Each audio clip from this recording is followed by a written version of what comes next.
বিসমিল্লাহির রহমানির রহিম। ভোগ সংক্রান্ত উপসিদ্ধান্ত। ভোগ সংক্রান্ত মোট 4টি উপসিদ্ধান্তের মধ্যে আজকে আমরা আলোচনা করব স্থায়ী আয় উপসিদ্ধান্ত। আমরা এই প্রশ্নটা আলোচনা করব, পাশাপাশি পরীক্ষাতে কতটুকু লিখতে হয়, কিভাবে লিখতে হয় সে বিষয়টাও আমরা এখানে আলোচনা করার চেষ্টা করব। আমরা দেখি 1957 সালে মার্কিন অর্থনীতিবিদ Milton Friedman A theory of consumption function নামক গ্রন্থে স্থায়ী আয় উপসিদ্ধান্তটি প্রদান করেন। অর্থাৎ স্থায়ী আয় উপসিদ্ধান্তের প্রবক্তা হচ্ছে মিল্টন ফ্রিডম্যান এবং তার গ্রন্থের নাম হচ্ছে এ থিওরি অফ কনজাম্পশন ফাংশন। এই গ্রন্থে তিনি এই স্থায়ী আয় উপসিদ্ধান্তটি প্রদান করেন। মূল বক্তব্য কি? তার মতে স্থায়ী আয় স্থির অনুপাতে স্থায়ী ভোগ ব্যয় পরিচালিত হয়। স্থায়ী আয়ের সাথে স্থায়ী ভোগের সম্পর্ক সমানুপাতিক, কিন্তু পরিমাপকৃত আয়ের সাথে পরিমাপকৃত ভোগের সম্পর্ক অসমানুপাতিক। অন্যদিকে অস্থায়ী আয়ের প্রান্তিক ভোগ প্রবণতা শূন্য। অর্থাৎ তার কথা হচ্ছে যে স্থায়ী যে আয়, সেই স্থায়ী আয়টাই হচ্ছে মূলত ভোগকে প্রভাবিত করে, বা স্থায়ী আয় দ্বারাই ভোগ পরিচালিত হয়। অস্থায়ী আয়ের কোনো ভোগের সাথে কোনো সম্পর্ক নেই, আর পরিমাপকৃত আয়ের সাথে পরিমাপকৃত ভোগেরও কোনো সম্পর্ক নেই। আমরা যদি তত্ত্বের ব্যাখ্যাটা দেখি তাহলে বিষয়টা আরো ক্লিয়ার হবে। তত্ত্বের ব্যাখ্যা। ফ্রিডম্যানের মতে আয় 3 ধরনের। এই জায়গায় কিন্তু আমরা মূল প্রশ্নের যে বোঝার বিষয়টা যেটুকু বুঝতে হবে এখান থেকেই বুঝতে হবে। তার মতে আয় কিন্তু 3 ধরনের। কি কি? স্থায়ী আয়, অস্থায়ী আয়, পরিমাপকৃত আয়। তাহলে আয় পাইলাম আমরা 3 ধরনের: স্থায়ী আয়, অস্থায়ী আয়, আরেকটা হচ্ছে পরিমাপকৃত আয়। দীর্ঘকাল ধরে নিশ্চিতভাবে যে আয় পাওয়া যায় তাকে বলে স্থায়ী আয়, অর্থাৎ দীর্ঘদিন যাবত, আজীবনব্যাপী নিশ্চিতভাবে যে আয়টা পাওয়া যাবে ওটাকে আমরা বলবো স্থায়ী আয়। এই স্থায়ী আয়ের উপর ভোগ ব্যয় নির্ভর করে। এখানে আমরা একটা বিষয় বলতে পারি,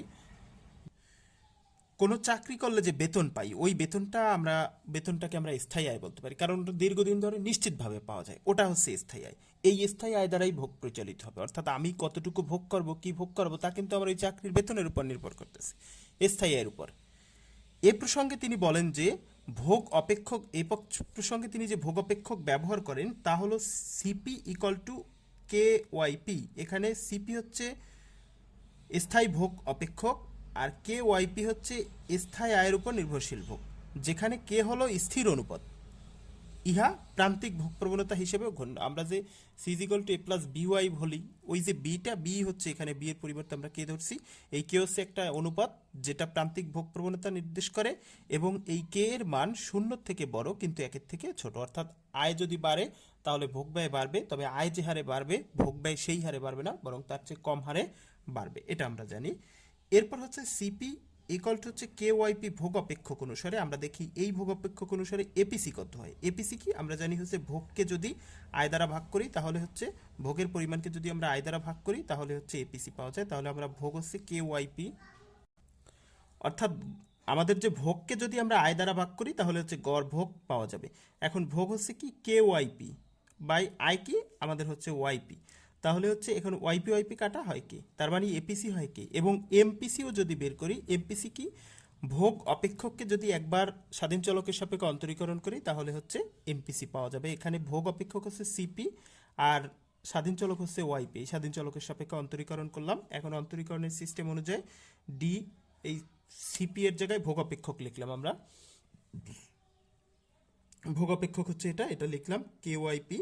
এখন হচ্ছে স্বাধীন চলকের সাপেক্ষে যদি অন্তরীকরণ করি তাহলে স্বাধীন চলক যদি থাকে তাহলে সেটা বসে যাবে এখানে, এই কে ওয়াইপি যাবে, তাহলে শুধুমাত্র কে থাকবে। অর্থাৎ এপিসি সমান এমপিসি সমান কে হয়। এর কারণ কি? আমরা এই চলককে যখন অন্তরীকরণ করলাম তখন এখানে পাইলাম কে, আবার মানে এমপিসি পাইলাম কে, এবার এপিসিও পাইলাম কে, তার মানে এপিসি সমান এমপিসি সমান কে। অর্থাৎ গড় ভোগ প্রবণতা, স্থায়ী আয় দেখলাম গড় ভোগ প্রবণতা এবং প্রান্তিক ভোগ প্রবণতা সমান। তার মানে আমাদের আয় বাড়লে যে পরিমাণ ভোগ বাড়বে সেটা একটা স্থির অনুপাতে, একটা নির্দিষ্ট অনুপাতে বাড়বে, সেটা হচ্ছে কি, এবং সেখানে গড় ভোগ প্রবণতাও কিন্তু সমান। তার মানে স্থায়ী আয় দ্বারা স্থির অনুপাতে, স্থায়ী আয় স্থির অনুপাতে স্থায়ী ভোগ পরিচালিত। আমরা এই বিষয়টুকু বুঝলাম। এবার দেখি হচ্ছে অস্থায়ী আয়। হঠাৎ প্রাপ্ত আয়কে অস্থায়ী আয় বলে। হঠাৎ প্রাপ্ত আয়, আমি যদি হঠাৎ করে কোনো আয় পাই সেটাকে অস্থায়ী আয় বলা হয়। হঠাৎ কোনো লটারিতে টিকিট জিতলাম তাহলে সেটা হচ্ছে অস্থায়ী আয়। আর হঠাৎ কোনো একটা ব্যবসায় লস হলো তাহলে অস্থায়ী আয়, এটা মানে ঋণাত্মক আয়। যদি লস হয় তাহলে সেটা হচ্ছে ঋণাত্মক আয়, আর যদি আমি পাই সেটা হচ্ছে ধনাত্মক আয়। তার মানে হঠাৎ প্রাপ্ত আয়কে অস্থায়ী আয় বলে। অস্থায়ী আয় বাড়লে সঞ্চয় বাড়ে এবং অস্থায়ী আয় কমলে সঞ্চয় কমে। যেহেতু অস্থায়ী আয় প্রাপ্তির কোনো নিশ্চয়তা নেই, এই জন্য অস্থায়ী আয় যদি বাড়ে, যেমন হঠাৎ করে যদি আমার একটা লটারির টিকিট জিতে বের গেলাম, তখন ওই লটারির টিকিট জিতে ওই 5 লাখ টাকা টিকিট জিতলাম, এখন 5 লাখ টাকা কিন্তু আমি ভোগ করবো না সব। আমি কি করব, ওটা সামান্য একটু ভোগ করবো আর বাকিটা সঞ্চয় করবো। আবার যদি হঠাৎ করে আমার ব্যবসায় ব্যাপক লোকসান হয়, তাহলে কিন্তু আমি ভোগ বাদ দিয়ে বসে থাকবো না। আমি কি করব, পিছনে যে সঞ্চয় আছে সেই সঞ্চয় আমি নিয়ে এসে ভোগ করব। তার মানে অস্থায়ী আয় দ্বারা কিন্তু ভোগ কোনোভাবেই প্রভাবিত হচ্ছে না। আমরা দেখলাম অস্থায়ী আয় যদি ধনাত্মক হয় মানে বাড়ে, তাহলে সেটা সঞ্চয় করি, আর অস্থায়ী আয় যদি কমে যায় তাহলে ঋণ করে আমরা ভোগ করি। অর্থাৎ অস্থায়ীর সাথে ভোগের কোনো সম্পর্ক নেই। অস্থায়ী আয় দ্বারা ভোগ প্রভাবিত হয় না, অর্থাৎ অস্থায়ী আয়ের প্রান্তিক ভোগ প্রবণতা শূন্য। তার মানে দেখলাম যে অস্থায়ী আয়ের সাথে ভোগের সম্পর্ক নেই। এবার দেখি পরিমাপকৃত হয়। অন্যদিকে স্থায়ী আয় এবং অস্থায়ী আয়ের যোগফল হলো পরিমাপকৃত হয়। তার মানে স্থায়ী আয় আর অস্থায়ী আয় এই দুটো সমষ্টি করলে পরিমাপকৃত আয় পাওয়া যায়। যেহেতু অস্থায়ী আয়ের সাথে ভোগের কোনো সম্পর্ক নেই, অস্থায়ী আয়ের সাথে ভোগের তো সম্পর্ক নেই, সেটা আমরা দেখলাম, হঠাৎ প্রাপ্ত আয় হলে সেটার সাথে ভোগের সম্পর্ক নেই। আর পরিমাপকৃত আয়ের একটি অংশ হলো অস্থায়ী আয়, কারণ স্থায়ী আয় আর অস্থায়ী আয় এই দুটো যোগ করে কিন্তু পরিমাপকৃত পাওয়া যায়।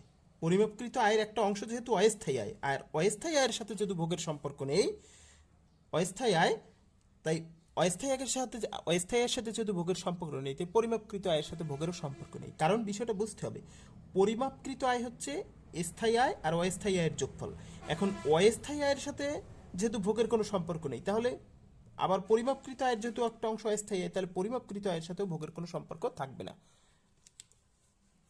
তাই পরিমাপকৃত আয়ের সাথে ভোগের ব্যয়ের কোনো সম্পর্ক অসমানুপাতিক। আমরা বিষয়টা একটু আবার দেখি। অন্যদিকে স্থায়ী এবং অস্থায়ী আয়ের যোগফল হলো পরিমাপকৃত আয়। যেহেতু অস্থায়ী আয়ের সাথে ভোগের কোনো সম্পর্ক নেই এবং পরিমাপকৃত আয়ের একটি অংশ অস্থায়ী আয়, তাই পরিমাপকৃত আয়ের সাথে ভোগের কোনো সম্পর্ক নেই বা সম্পর্ক অসমানুপাতিক। অর্থাৎ একটা বিষয়ের অংশ তো দুটো বিষয়, এখন দুটো বিষয়ের একটার সাথে যদি অন্যটার সম্পর্ক না থাকে, তাহলে টোটাল বিষয়টার সাথেই কিন্তু অন্যটার সম্পর্ক নষ্ট হয়ে যায়। এবার বিষয়টা আমরা একটু চিত্রের সাহায্যে দেখলাম। তার আগে দেখি যে তাহলে আমরা একটা বিষয় পাইলাম যে স্থায়ী আয়ের সাথে ভোগের সম্পর্ক সরাসরি, অস্থায়ী এর সাথে ভোগের কোনো সম্পর্ক নাই। আর অস্থায়ী এর সাথে যেহেতু ভোগের কোনো সম্পর্ক নাই, তাই পরিমাপকৃত ভোগের সাথেও পরিমাপকৃত আয়ের সাথে পরিমাপকৃত আয়ের সাথেও ভোগের কোনো সম্পর্ক নাই, কারণ পরিমাপকৃত আয়ের একটা অংশই আছে অস্থায়ী আয়। এবার আমরা বিষয়টা চিত্রের সাহায্যে দেখি। এখানে একটা চিত্র দেখি। চিত্রে ভূমি অক্ষে আয় এবং লম্ব অক্ষে ভোগ ব্যয় দেখানো হচ্ছে।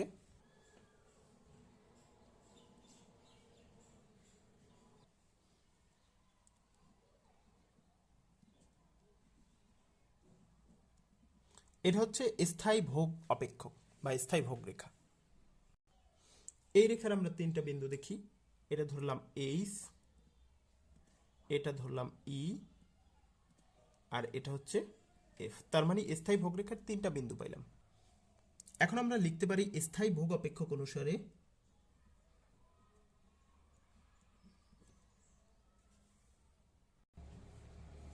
স্থায়ী ভোগ অপেক্ষক অনুসারে এপিসি,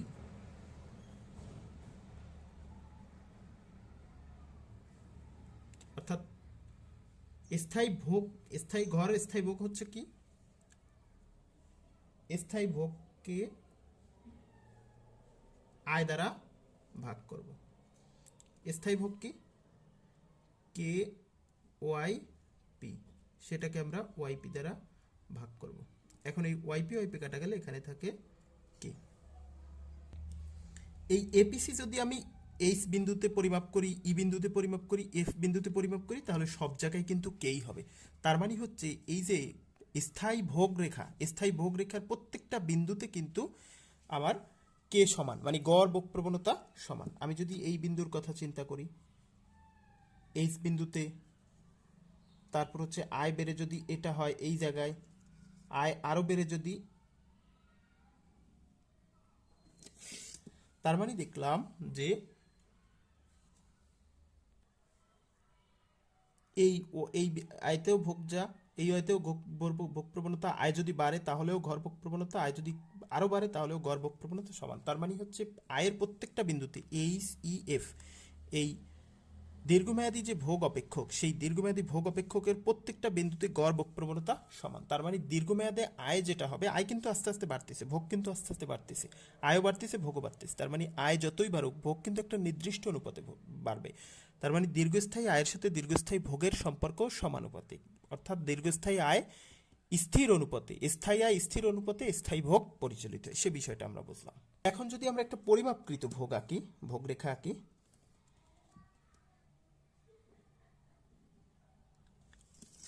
এই হচ্ছে পরিমাপকৃত ভোগ রেখা, যেটা হচ্ছে CM equal to A plus K Y M. এখানে একটা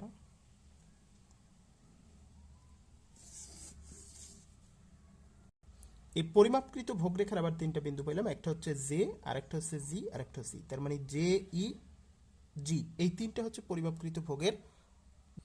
এই তিনটা বিন্দুর মধ্যে ই বিন্দুতে দেখি হচ্ছে এই যে স্থায়ী ভোগ অপেক্ষক এবং পরিমাপকৃত ভোগ অপেক্ষক এই বিন্দুতে সমান। তার মানে এই জায়গায় আমরা লিখতে পারি Y M, YP is equal to Y M, কিন্তু আমরা এখানে লিখতে পারি। এরপর এটা হচ্ছে ওয়াই এম অন, আমরা এটাকে ওয়াই এম অন লিখি, আর এটাকে লিখলাম ওয়াই এম টু। এবার আমরা এই যে জি, ই আর এইচ এই বিন্দুগুলোর গড় ভোগ প্রবণতা পরিমাপ করে দিতে। আবার পরিমাপকৃত ভোগ অপেক্ষক অনুসারে এ পি সি সেটা হচ্ছে এম, পরিমাপকৃত ভোগ অনুসারে, তাহলে সেটা হচ্ছে সিএম বাই হচ্ছে ওয়াই এম। এখন সিএমটা কত? A plus K Y M by হচ্ছে ওয়াই এম। এখন এটা যদি ভাগ করি তাহলে হচ্ছে এ ওয়াই এম, আর এটা কাটা গেলে কে থাকে। তার মানে পরিমাপকৃত ভোগ অপেক্ষক থেকে পাইলাম এপিসি হচ্ছে এ প্লাস ওয়াই এম প্লাস কে। এখন এই এই যে এই এপিসি অনুসারে কে তো স্থির, কে একটা ধরে নিলাম স্থির। এখন আর এওটা স্থির, এ হচ্ছে স্বয়ম্ভূত ভোগ, এটা তো স্থির থাকবে। এখন ওয়াই তো পরিবর্তন হবে। এখন এই ওয়াই এর মান যদি, এটা তো একটা নির্দিষ্ট মান ধরে নিলাম, এটা 5, এটা যা থাকবে থাকবে নির্দিষ্ট মান। এখন এও তো স্থির, কারণ কি এ হচ্ছে স্বয়ংভূত ভোগ, মানুষের আয় না থাকলেও যেটা ভোগ করে সেটা হচ্ছে স্বয়ংভূত ভোগ, এটা হচ্ছে স্থির। ওয়াই এমটা হচ্ছে পরিবর্তনশীল, মানে হচ্ছে পরিমাপকৃত আয় পরিবর্তনশীল, হঠাৎ পাইলাম আবার হঠাৎ পাইলাম না, মানে বাড়লো আবার কমলো। এখন এইটা যদি বাড়ে, এটা যদি বাড়ে তাহলে এইটা একটা নির্দিষ্ট মান আছে, এটা বাড়লে এই টোটালটার মান কমবে। আবার এটা নির্দিষ্ট থাকলে এটা যদি কমে তাহলে এই টোটালটার মান বাড়বে। অর্থাৎ এ স্থির অবস্থায় ওয়াই এম এর মান যদি বাড়ে তাহলে এপিসি হ্রাস পাবে, আর এ স্থির অবস্থায় ওয়াই এম এর মান যদি কমে তাহলে এপিসি বৃদ্ধি পাবে। তার মানে দেখলাম যে পরিমাপকৃত ভোগ অপেক্ষকে আয় যদি বাড়ে তাহলে এপিসি কমে, আর আয় যদি কমে তাহলে এপিসি বাড়ে। তাহলে এইখানে পরিমাপকৃত আয়ের সাথে পরিমাপকৃত ভোগের কিন্তু সম্পর্ক নেই, যেহেতু গড় ভোগ প্রবণতা সমান না। এই জি, ই এবং এইচ, এই জি, ই আর জি, জে, ই আর জি বিন্দুতে কিন্তু গড় ভোগ প্রবণতা সমান নয়, ভিন্ন ভিন্ন ভিন্ন ভিন্ন। কারণ পরিমাপ, অর্থাৎ পরিমাপকৃত ভোগ ব্যয়ের সাথে পরিমাপকৃত ভোগ অপেক্ষকের প্রত্যেকটি বিন্দুতে হচ্ছে গড় ভোগ প্রবণতা ভিন্ন ভিন্ন হওয়ার কারণে পরিমাপকৃত আয়ের সাথে পরিমাপকৃত ভোগের কিন্তু সম্পর্ক অসমানুপাতিক। এইভাবেই আমরা পরিমাপকৃত ভোগ, এইভাবে আমরা পরিমাপকৃত ভোগ অপেক্ষক থেকে দেখতে পারি যে পরিমাপকৃত ভোগ অপেক্ষকের প্রত্যেকটি বিন্দুতে এপিসি ভিন্ন ভিন্ন। তাই আমরা বলতে পারি যে স্থায়ী আয়ের সাথে স্থায়ী ভোগের সম্পর্ক সমানুপাতিক, কিন্তু পরিমাপকৃত আয়ের সাথে পরিমাপকৃত ভোগের সম্পর্ক অসমানুপাতিক। এখন আমরা যদি চিত্রের ব্যাখ্যাটা দিই তাহলে আমরা এটুকু তো লিখবো, এইটুকু লেখার আগে আমরা একটুকু লিখে নেব। সেটা হচ্ছে যে চিত্রে ভূমি অক্ষে আয় এবং ভূমি অক্ষে আয় এবং লম্ব অক্ষে ভোগ ব্যয় দেখানো হচ্ছে। এই সিপি ইজ ইকুয়াল টু কেওয়াইপি হচ্ছে স্থায়ী ভোগ অপেক্ষক, এবং এটা হচ্ছে অস্থায়ী পরিমাপকৃত ভোগ রেখা। তারপর এটা লিখবো স্থায়ী ভোগ অপেক্ষক অনুসারে, আর আবার পরিমাপকৃত ভোগ অপেক্ষক অনুসারে এটা লিখবো। হ্যাঁ, এখানে লিখবো স্থায়ী ভোগ অপেক্ষক অনুসারে এটা লিখে তারপর এটা করে লিখবো হচ্ছে এখানে। সুতরাং এই যে সিপি, এই সিপি রেখার এইচ, ই, এফ বিন্দুতে এপিসি একই থাকে, প্রত্যেকটা বিন্দুতে এপিসি একই থাকে। তাই পরিমাপকৃত স্থায়ী আয়ের সাথে স্থায়ী ভোগের সম্পর্ক সমানুপাতিক। অন্যদিকে পরিমাপকৃত ভোগ অপেক্ষক অনুসারে এটা লিখব, তারপর দেখব এখানে পরিমাপকৃত ভোগ অপেক্ষক অনুসারে এ যেহেতু স্থির, এ যেহেতু স্থির তাহলে, এবং ওয়াই এম হচ্ছে ধনাত্মক, সেহেতু এ স্থির অবস্থায় এবং কেউ স্থির অবস্থায় ওয়াইএম এর মান যদি পরিবর্তন হলে এপিসিও পরিবর্তন হবে। সেক্ষেত্রে ওয়াইএম এর পরিমাণ যদি বৃদ্ধি পায় তাহলে হচ্ছে এপিসি হ্রাস পাবে, আর ওয়াইএম এর পরিমাণ বা পরিমাপকৃত আয়ের পরিমাণ যদি কমে তাহলে এপিসি বৃদ্ধি পাবে। তার মানে হচ্ছে পরিমাপকৃত আয়ের সাথে পরিমাপকৃত ভোগের সম্পর্ক অসমানুপাতিক। এবার আমরা দেখব হচ্ছে এই বিধিটির সমালোচনা। ফ্রিডম্যানের মতে মানুষের ভোগ নির্ভর করে দীর্ঘকালীন স্থায়ী আয়ের উপর, অস্থায়ী আয় মানুষের ভোগকে প্রভাবিত করে না। ফ্রিডম্যানের এই বক্তব্যটি সঠিক নয়। কারণ কি? লটারিতে প্রাপ্ত অর্থ কিংবা অবৈধভাবে প্রাপ্ত অর্থ সাময়িকভাবে হলেও ব্যক্তির ভোগকে প্রভাবিত করতে পারে। 2 নম্বর সমালোচনা হচ্ছে স্থায়ী আয় হলো একটি দীর্ঘকালীন বিষয়। দীর্ঘকালীন বিষয় মানে দীর্ঘকাল ধরে স্থায়ী আয় নিশ্চিতভাবে যেটা পাওয়া যাবে সেটা হচ্ছে স্থায়ী আয়। কিন্তু এখানে দীর্ঘকাল এমন একটা সময় যেটা কিছুটা অনিশ্চিত, এর সাথে ভবিষ্যতের প্রত্যাশিত আয় সংযুক্ত থাকে। যেহেতু ভবিষ্যৎ সর্বদাই অনিশ্চিত থাকে, সেহেতু প্রত্যাশিত আয়ও অনিশ্চিত। অনিশ্চিত আয়কে স্থায়ী আয় বিবেচনা করে ভোগ পরিকল্পনা করা মোটেও যৌক্তিক না। যেহেতু স্থায়ী আয় একটা দীর্ঘ মেয়াদী বিষয় এবং সেটার সাথে ভবিষ্যৎ জড়িত, আর ভবিষ্যৎ যেহেতু অনিশ্চিত, ওই অনিশ্চয়তার উপর ভিত্তি করে সে যে অপেক্ষক দিয়েছে এটা ঠিক হয়নি। তারপর হচ্ছে এই ভোগ উপসিদ্ধান্তে বলা হচ্ছে যে স্থায়ী আয়ের গড় ভোগ প্রবণতা স্থির। সমাজের ধনী শ্রেণীর লোকদের ক্ষেত্রে উপরোক্ত বক্তব্য প্রযোজ্য হলেও দরিদ্র শ্রেণীর লোকদের ক্ষেত্রে এই বক্তব্য প্রযোজ্য নয়। কারণ দরিদ্র শ্রেণীর লোকেরা স্থায়ী আয় বলে কিছু নেই, বরং তারা চলতি আয় অনুসারেই ভোগ করে। এমতো অবস্থায় তাদের এপিসি পরিবর্তনযোগ্য হতে বাধ্য। অর্থাৎ এই দিক থেকেও বিষয়টা সমালোচনার শিকার হয়েছে। আবার দীর্ঘদিনের আয় প্রবাহকে ভিত্তিতে সব সময়ের জন্য ভোগ ব্যয় নির্ধারণ করা একটি জটিল বিষয়। তাত্ত্বিকভাবে তা সম্ভব হলেও নানাবিধ কারণে বাস্তবে তা সম্ভব হয় না। সুতরাং এতক্ষণ আমরা যত আলোচনা করলাম সেখান থেকে দেখলাম যে মিল্টন ফ্রিডম্যানের যে অস্থায়ী আয় ভোগ উপসিদ্ধান্ত বেশ কিছু সমালোচনার শিকার হওয়া সত্ত্বেও এটা হচ্ছে ভোগ উপসিদ্ধান্তের ক্ষেত্রে একটা অন্যতম গুরুত্বপূর্ণ ভূমিকা রাখে। এভাবেই আমরা মিল্টন ফ্রিডম্যানের স্থায়ী আয় উপসিদ্ধান্তটি ব্যাখ্যা করতে পারি।